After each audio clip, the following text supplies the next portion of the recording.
सिखानी हूँ, जब भी कभी जरूरत पड़ती है आप लोगों के बीच में आता रहता हूँ।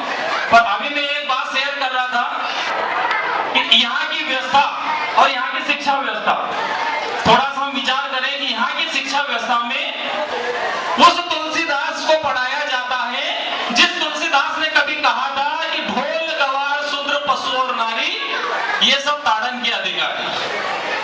जो घृणित बात हमारे लिए तुलसीदास ने कही है, उस तुलसीदास को यहाँ के पाठ्यक्रम में पढ़ाया जाता है। ये हमारे देश का दुर्भाग्य है।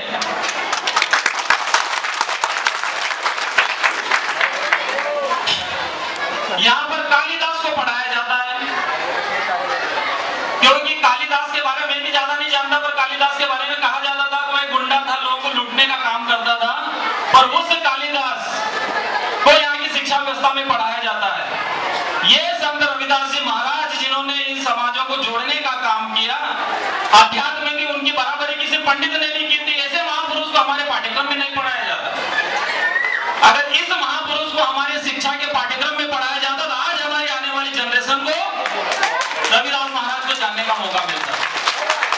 और आज हमको अगर रविदास महाराज जैसे महापुरुषों को जानने का मौका नहीं मिल रहा तो कहीं ना कहीं हमारा समाज टूटा हुआ है।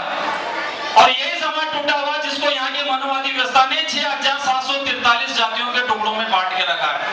साथियों के हम एक चमार समाज की बात करें तो चमार समाज में भी 18 उपजातियां हैं। अगर एक जाति कहीं खड़ी होती है तो दूसरी जाति उसके साथ खड़ी नहीं होती, दूसरी कहीं खड़ी होती है उसके साथ तीसरी जाति नहीं खड़ी होती। एक दलित समाज की हम बात करें जिसे दलित बाबा साहब ने शेड्यूल कास्ट अनुसूचित जाति कहा है, उसमें भी कम से कम 1500 जातियां ऐसी हैं, 1500 जातियां हैं। और ये सब सारी जातियां मनुवादी ने इतना दिमाग लगाया कि वो संख्या में कम थे, वो संख्या में कम थे, पर उनके पास दिमाग था। उन्होंने चाहा अगर कभी इन महापुरुषों को दबा के रखा तो इन कौम पर हम लंबे समय तक राज कर सकते हैं। इसलिए हमको देश के जातियों के छोटे छोटे